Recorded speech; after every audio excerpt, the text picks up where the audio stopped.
Olá pessoal, eu sou Marcelo Apsen e sejam bem-vindos ao canal literário.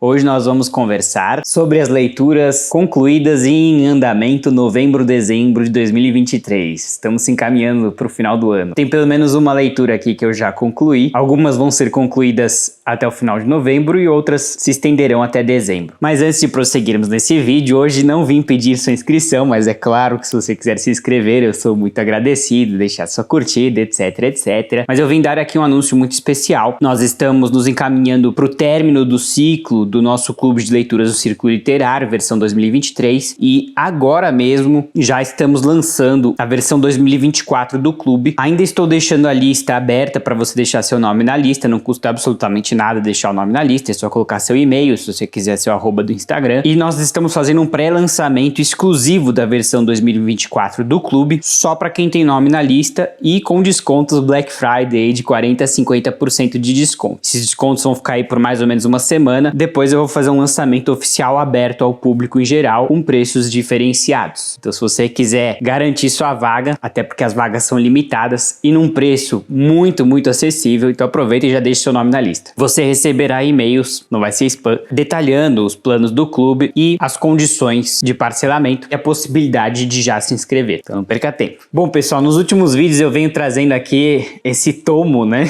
da Martine Claret. Temos aqui um 3 em 1 do terror, temos Frankenstein, o Médico e o Monstro e o Drácula. Vou deixar as resenhas aqui de Frankenstein e o Médico e o Monstro, eu já terminei. Eu também terminei o Drácula, mas não fiz a resenha ainda, por isso estou trazendo aqui neste vídeo. Dos três, é o que eu mais gostei, o Drácula. Tive uma conversa com um inscrito em que ele me perguntou, né, por que eu achei Frankenstein mais profundo e tal, né? E de fato, Frankenstein tem, digamos, um embate filosófico, de ideias, né? E Drácula é mais da ação, do enredo. Eu acho que os dois têm seus méritos, só que vão para vertentes muito diferentes. Esse do Frankenstein, para quem não conhece a história, Frankenstein na verdade não é o monstro, né? Ele é o Victor Frankenstein, é o pai do monstro, da criatura. E a grande questão central do Frankenstein é que esse Victor Frankenstein deu vida a uma criatura e simplesmente abandonou-a, né? Não lhe deu amor, muito pelo contrário, renegou essa criatura, né? E essa criatura evidentemente vai se sentir muito ressentida com o seu criador, mas não apenas com o criador, como também com a sociedade. E aí temos talvez a formação de um criminoso, né? Alguém que é rejeitado pela sociedade. Então eu acho que você tem aí embates filosóficos, até porque a criatura em vários momentos vai confrontar o seu criador, o Frankenstein, e argumentar que ele tem todo o direito de ser malvado. E o Frankenstein evidentemente vai se sentir culpado em determinado momento por ter criado essa criatura, ter dado vida a ela, né? Perdoem o pleonasmo, e não ter dado amor, e não só, né? E vai se sentir responsável por todos os atos nefastos dessa criatura que de certa maneira são culpa dele, já que ele não deu amor à criatura e tudo mais. Então temos aí um dilema muito interessante, moral, psicológico, ético. Temos ideias profundas em Frankenstein e isso é muito explorado pela Mary Shelley, né, a autora. Ela consegue realmente explorar isso com maestria. Agora, em termos de enredo, sem dúvida o Drácula ele é mais emocionante, né? Ele tem muitas reviravoltas e apesar de que eu até acho que poderia ter um pouquinho mais, mas dos três aqui foi o que eu mais gostei em termos de enredo. E o Drácula, todo mundo conhece mais ou menos a história, mas pelo que eu tenho visto, as adaptações de cinema, eu tô pra ver elas, né? Eu vi as mais recentes, que acho que não tem nada a ver com a obra, mas eu tô pra ver aí as adaptações antigas. Eu sei que ele é um clássico do cinema também, mas muita gente diz que realmente não tem nada a ver, então eu não sei, eu vou ter que descobrir. Aqui nós temos a história do Conde Drácula, uma espécie de conde imortal que já passou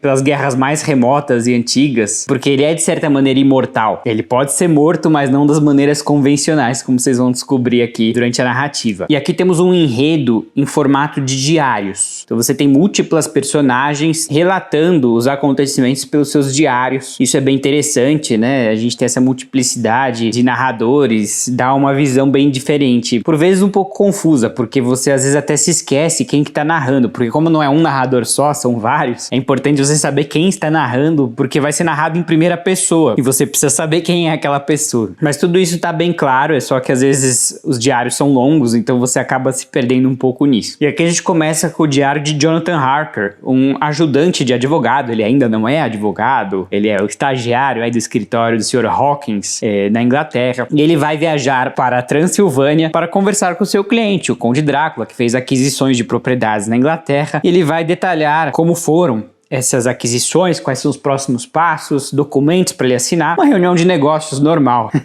ou não, né? Mas o que eu gosto do livro é que ele tem um ritmo, na minha opinião, correto. A minha crítica ao terror moderno é que ele é muito rápido, né? Então não dá tempo de a gente se envolver com as personagens, de a gente acreditar que está num realismo, né? Que não tem nada de surreal. Aqui realmente, nas primeiras 80, 100 páginas, você vai lendo uma história normal, sem eventos fantásticos. Evidentemente que vai ter sempre aquele temperinho, aquela dúvida. Ah, será que isso aconteceu mesmo? Que estranho isso, né? O que eu acho que é legal. O terror, o suspense, ele tem que ser construído muito aos poucos. E aqui o Bram Stoker realmente vai fazendo isso. E esse Jonathan Harker vai ser super bem recebido pelo Conde Drácula. Ele vai ser super afável. Eles vão conversar muito e o Conde Drácula é uma pessoa muito culta e fala um inglês fluente. Ele se surpreende, né? Só que pequenas coisas estranhas vão acontecendo, como por exemplo o fato de que o Conde Drácula serve um banquete pro Jonathan Harker e fala, não, eu já comi, eu não tô passando muito bem, ou já jantei, qualquer coisa do gênero, né? Ou comer de noite me faz mal. E claro, né? Por que não? Então ele come sozinho o banquete, mas o Drácula nunca come o jantar, porque o Jonathan Harker vai dormir algumas noites lá. O Conde Drácula vai insistir, olha, né? Nós temos um trabalho longo aqui a ser realizado, fique um pouco aqui, você vai ser meu hóspede, né? E aí, evidentemente, na mansão, né? No castelo do Conde Drácula, ele vai começar a ver coisas esquisitas, né? E vão ter regras e vão ter não sei o quê. Então é muito interessante, os diários são bem escritos, são bem convincentes, né? Mas vão ter diversas outras personagens muito interessantes, né? Esse Jonathan Harker, ele está noivo de uma tal de Mina Harker, que na verdade o nome completo dela é Wilhelmina Harker. Na verdade, Harker vai ser o sobrenome dela depois que casar, né? E essa Mina vai ter uma amiga chamada Lucy, que também vai ser uma personagem central na narrativa. Muitas e muitas personagens vão surgir. Essa Lucy, por exemplo, ela é desejada, digamos assim, por 3 homens diferentes. O Dr. John Seward, o Arthur Godalming, se eu não me engano, e o Quincy Morris. Temos aí um verdadeiro triângulo amoroso, literalmente 3 homens atrás da mesma mulher, que vão disputá-la, é claro, e um deles vai ser o, digamos, vencedor, vai ter a mão dela em casamento, mas muitas coisas interessantes vão acontecer, e por incrível que pareça, esses 3 vão continuar amigos. Muita coisa acontece entre todas essas personagens, e eu não quero dar spoilers, entrar em mais detalhes aqui, mas digamos que uma verdadeira sociedade vai ser formada, até me lembra do Senhor dos Anéis, né, para derrotar o Conde Drácula. Eles vão unir forças, particularmente com um tal de professor doutor Van Helsing, que é uma das melhores personagens, né? É aquela personagem cheia de ocultismo, que vai trazer mitologias, né? Lendas, particularmente do Drácula, né? E ele é o único que sabe como combater o demônio, né? O filho do diabo. Existe aqui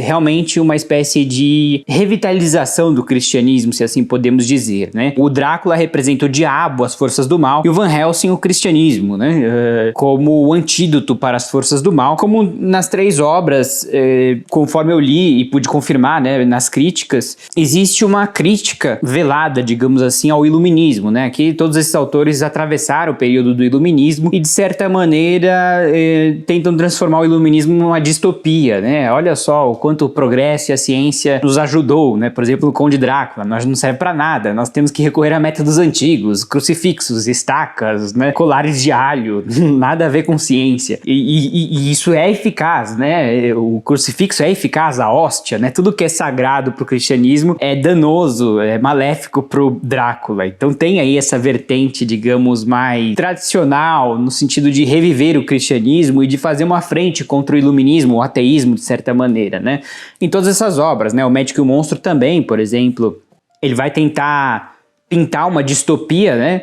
Onde um médico descobriu um certo elixir que transforma ele em monstro, ou seja, o progresso científico trouxe problemas, né? E isso é fácil também, a gente sabe que o progresso científico, às vezes ele não é utilizado para o bem, né? Vemos aí bombas atômicas, tecnologias para destruição em massa, armamentos. E eu sou uma pessoa super pró-ciência, só que eu entendo, é claro, que a ciência vai descobrindo as coisas e é o homem que vai pegando aquilo e utilizando para o bem ou para o mal, né? Mas é interessante a gente enxergar esses contrapontos à ciência. Ao ler essas obras, a gente tem que ter esse entendimento de que as obras estão tentando fazer um contraponto à ciência. Falei demais, vamos para a próxima obra. Essa aqui eu já terminei e em breve deve sair resenha. Voltando ao nosso querido clube de leituras, essa aqui é a leitura de novembro, né? Nós estamos encerrando o ciclo de 2023. Participem aí do de 2024, vai ser super legal, a curadoria já tá fechada, vocês podem conferir mais detalhes. É só deixar o seu nome na lista e a gente vai te mandar detalhes, mas vocês podem conferir também no meu perfil do Instagram, tem um infográfico legal ali. Bom, pessoal, foi meu primeiro contato com a Jane Austen, né? Orgulho e Preconceito, e eu acho até engraçado que tem acho que um review na Amazon, né? Onde alguém deu uma estrela e falou algo do gênero: ah, é só um monte de gente indo uma pra casa da outra.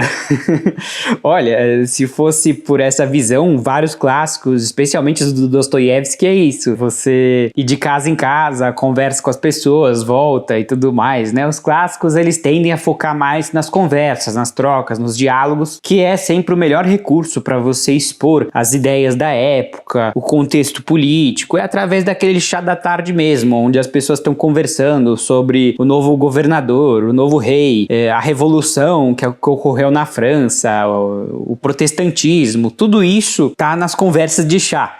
E até diria que aqui não tem tantos diálogos, como no Dostoiévski, por exemplo. A oralidade é muito privilegiada nas obras de Dostoiévski. Aqui eu diria que não é uma obra tão oral, as personagens estão falando, mas eu diria que é mais o narrador falando, foi isso que eu senti. E ainda não terminei, estou me encaminhando aqui para o final, né? Daqui a pouquinho a gente vai aí fazer a nossa live para discutir a leitura, a reunião virtual, tem um grupo de mensagens, tem uma turma bem legal, hein? Mas voltando à obra, aqui temos a família Bennet, que tem 5 filhas, e isso não querendo ser machista, mas na época era, entre aspas, um problema. Eles tentaram muito ter um filho, eu nem sabia disso, mas naquela época existia algo que se chama morgadio. Eu não sei ao certo os mecanismos por trás desse morgadio, mas pelo que eu entendi era uma espécie de lei onde, se a família não tivesse herdeiros masculinos, sim, uma lei machista, a propriedade senhorial passaria para o parente mais próximo do sexo masculino, ou seja, no caso aqui um primo, né, um tal de Sr. Collins, é quem vai herdar a propriedade da família Bennet, porque a família Bennet tem apenas filhas, que obviamente é um absurdo, mas essa era a regra na época, e eu até estava lendo um trecho aqui onde explicava que o Sr. Bennet e a Sra. Bennet tentaram ter um filho homem para resgatar o morgadio, ou seja, se eles realmente tivessem um filho homem, eles não precisariam passar a propriedade em herança para um outro membro,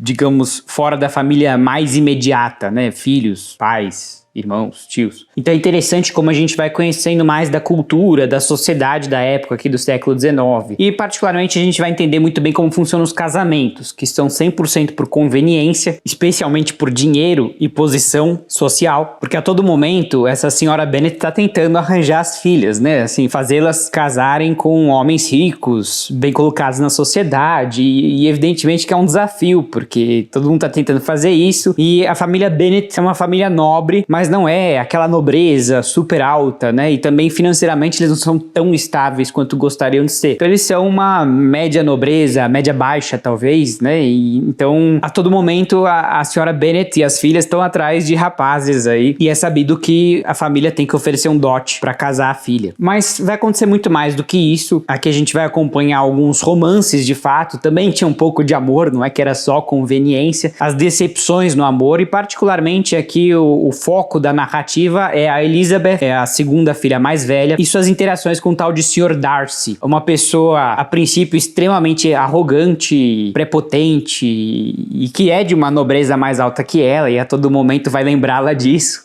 E eles vão, digamos, trocar farpas durante toda a narrativa. Mas a gente sabe pela psicanálise que o ódio e o amor ocupam espaços contíguos no coração. Então vamos ver o que vai acontecer aqui. Será que eles vão se apaixonar? Será que eles vão realmente se odiar até o fim? Outro ponto interessante da narrativa é... eu não queria dizer esse nome, mas acho que não tem outro nome para isso, são as fofocas, né? E como elas podem acabar com as reputações e, sobretudo, como a pessoa tem que se vacinar contra elas, porque existe uma grande frase que eu acho muito interessante, eu não lembro quem disse isso, mas que é possível você contar mentiras falando apenas verdades. Como assim, Marcelo? Você pode contar uma história inteira com fatos verdadeiros, mas omitindo passagens relevantes, e você vai contar uma história completamente falsa daquela pessoa, e é o que realmente acontece aqui. Tem uma personagem sobre a qual conversa-se bastante, duas na verdade, né? Pinta-se uma como a pior das piores personagens e a outra como a melhor das melhores, que foi injustiçada por aquela, né? Uma foi injustiçada pela outra. Só que quando a gente vai ver os fatos, na verdade foi exatamente o contrário. Então, de novo, acho que como que a gente pode contar histórias diferentes usando apenas fatos verdadeiros. Então isso é muito interessante, e como as pessoas são influenciadas por essas histórias, eu acho que a autora fez um trabalho muito interessante com isso, e como nós devemos ter cuidado, como diz aqui, né, orgulho e preconceito, né, cuidado com o orgulho e cuidado com o preconceito, né, você não formar ideias precipitadas, né, o que é o preconceito? É você julgar a pessoa antes de realmente conversar, saber dos fatos, né, isso eu acho que a autora trouxe de maneira magistral na obra, né, como você pode chegar a conclusões equivocadas sobre as pessoas com base em relatos até verdadeiros, mas que omitem passagens relevantes. Isso realmente vai moldar toda a narrativa, e diversos eventos vão acontecer. Uma coisa que a gente sempre espera nesse tipo de obra é aquela filha que desonra a família. Eu já vi esse filme em outras obras, né? Aquela filha mais impetuosa que vai lá e faz alguma besteira, entre aspas, né? Porque naquela época é assim, vamos dizer, uma que foge com um homem, ou que se relaciona fora de um casamento, isso tudo é a desonra da família, e aí acaba com as outras filhas, né, com as irmãs, com as perspectivas de casamento, porque ninguém quer se envolver numa família problemática. Então era bem assim naquela época, olhava-se muito o status, o histórico da família, então tinha aquela preocupação excessiva de manter a imagem da família positiva. Bom, estou gostando, pessoal, é um pouquinho parado, porque de fato é isso, são as personagens indo de casas em casas, né, e conversando, acontecem sim algumas reviravoltas, não são muito, não espere aqui assassinato, mistérios pra resolver, não é o que você pode esperar, que são dramas familiares, casamentos, fofocas e por aí vai, mas eu acho que assim, a Jane Austen, o papel dela é nos mostrar a sociedade inglesa do século XIX, um pouco do protestantismo, do morgadio, as relações de casamento, as relações familiares, então tudo isso é bem interessante, é um retrato da época. Também ela tem uma boa prosa, né, ela escreve muito bem, então sim, eu continuo recomendando, apesar de não achar a minha melhor leitura, longe disso, eu acho que teve muitas outras que eu gostei mais, mas tô gostando também, eu acho que tem uma proposta diferente, interessante. Bom, pessoal, temos aqui Pachinko, vários de vocês me mandaram mensagens dessa obra, Marcelo, leia Pachinko, esse aqui eu ganhei no começo do canal, se eu não me engano, no final de 2021, em dezembro, pessoas me presentearam via minha wishlist. Se você quiser me dar um presente final de ano, minha wishlist tá aqui embaixo, tá? Adoro receber livros, você será devidamente homenageado nos book hauls. E tô gostando bastante, eu tô aqui na página 177, e aqui pra quem não conhece a história, temos aqui uma família de coreanos que vai se estabelecer no Japão, e são várias gerações, né? A gente vê essa família desde o momento em que viviam, né, na Coreia, a pobreza extrema, porque a Coreia estava sendo colonizada pelo Japão lá pelos anos 1920, 1930. A gente então vai acompanhar essa pobreza extrema, as crenças, né? Aqui a família vivia na ilha de Yeongdo, que parece que é uma ilha contígua a Busan. Busan é o porto, né, da Coreia do Sul,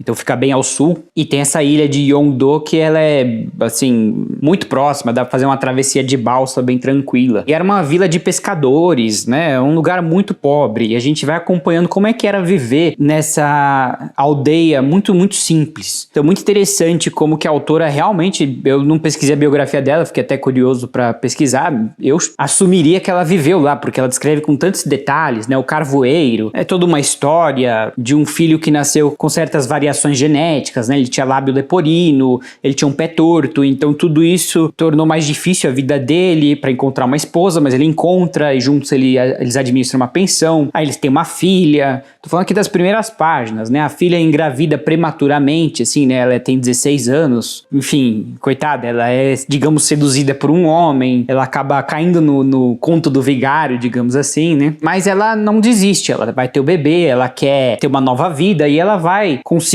isso. Não vou falar aqui como, obviamente, mas ela vai batalhar muito pra ter uma vida melhor, digamos assim. Daí ela vai acabar se mudando pro Japão. E é muito interessante também os coreanos no Japão, como a pobreza parece que perseguia eles, porque eles eram extremamente discriminados, tanto na Coreia pelos japoneses, como no Japão pelos próprios japoneses. E eles viviam em favelas, realmente, em comunidades de coreanos, comunidades muito pobres. Eu acho até triste como que aqui a personagem principal relata que na casa ao lado, a vizinha criava porcos dentro da casa dela, né? Então, assim, imagine as comunidades mais insalubres, assim, né? Porque eu imagino que não tinha saneamento, tinha latrinas, enfim, toda uma vida muito difícil, mas é impressionante a resiliência desses coreanos, de sempre estarem cuidando uns dos outros, né? Eles têm um senso de comunidade muito forte. Eu não conhecia, eu sabia que os coreanos foram muito discriminados pelos japoneses, mas a obra aqui vai dar toda uma dimensão nova a isso, e eu acho muito legal conhecer essas histórias que a gente desconhece, né? Do outro lado do mundo. Para mim, eu sou fascinado por cultura oriental, e por incrível que pareça, aqui vai ter muitas intersecções com o cristianismo, porque várias personagens aqui são pastores evangélicos coreanos, e eles vão estar a todo momento servindo na igreja, né? Buscando novos fiéis e buscando sobreviver, é claro. Tem muitas personagens interessantes, eu tô gostando bastante, um enredo muito dinâmico, a todo momento tá acontecendo alguma coisa, como nas obras mais modernas, né? A autora Min Jin Lee, ela é viva, ela tem cerca de 50 anos, acho que um pouco mais, então eu considero um contemporâneo, né? Se o autor, a autora tá viva, mas eu não tenho dúvida que esse aqui venha a ser um clássico um dia, né? E Pachinko é o nome daquele jogo japonês, e é um tipo de jogo que depende completamente da sorte. Acho que por isso o título aqui, né? É um jogo completamente aleatório, não tem nada que você possa fazer. A única coisa que você faz é colocar bolinhas na máquina ou apertar uma manivela e as bolinhas caem, e se elas acertarem em certos lugares você ganha prêmios, se não, não. Mas é um jogo também que ele tem muita repetibilidade, as pessoas ficam jogando o dia inteiro e são muitas e muitas bolinhas que vão colocando, acho que cada bolinha é centavos e centavos, então talvez tenha essa questão aí do progresso contínuo também, pouco a pouco, né, que também é um dos temas aqui da obra. Muito, muito interessante, tô gostando bastante, né. Você vai conhecer muita cultura coreana, culinária, os costumes, tradições e tudo mais, então tô adorando. Pessoal, temos aqui também Molière, aqui temos uma edição muito bonita da Unesp, né, e temos 3 peças de teatro. O Molière, para quem não conhece, era o Shakespeare francês, e ele era um dramaturgo, né, ele fez diversas peças. Então temos aqui o Tartufo, Dom Juan e o Doente Imaginário. E eu li outra dele que se chama O Avarento, e eu vou deixar o link aqui na descrição para quem tiver interesse. O Molière, antes de mais nada, ele era um comediante, então você vai dar ótimas risadas. É muito engraçado mesmo, tá, pessoal? Por incrível que pareça, algo que foi escrito aí há nem sei quantos anos atrás, pode ser muito engraçado. Como comediante, ele vai sempre tentar exagerar as coisas, né? E a gente não tem como não rir. E o que eu acho mais legal do Molière é que ele sempre vai fazer alguma crítica social aguçada, né? Então você vai rir e aprender ao mesmo tempo. E aqui no Tartufo, que eu já li, temos Orgon, um chefe de família que de repente se apaixona, não de maneira amorosa, digamos assim, mas uma infatuação, assim que fala, com o Tartufo, que é o tal do falso devoto. O Tartufo, ele se coloca como um papa, como se fosse, né, um líder religioso da mais alta estirpe. Chega a ser até insuportável como ele se faz de falso humilde, né? Não, eu mereço todas as punições, eu não presto, eu não sei o quê. E o Orgon, ai, o senhor é tão humilde, o senhor não sei o quê. E a gente pode pensar, tá, e daí, né? Não, é que a questão é que esse Orgon tá tão apaixonado por esse Tartufo, por esse líder religioso, que ele simplesmente renega a família completamente, e ele quer apenas atender aos interesses desse Tartufo. E esse Tartufo é um falso devoto, ele não acredita realmente em tudo aquilo, ele é apenas um manipulador, um enganador, um estelionatário mesmo, porque esse Orgon vai querer dar todos os bens pra ele em herança, vai querer dar a filha dele pra ele, a filha tá louca, fala, não pai, eu não quero ele, não, você tem que me obedecer, eu sou seu pai. É nesse tom a peça, chega a ser até trágica em certos pontos, mas ela é muito engraçada também,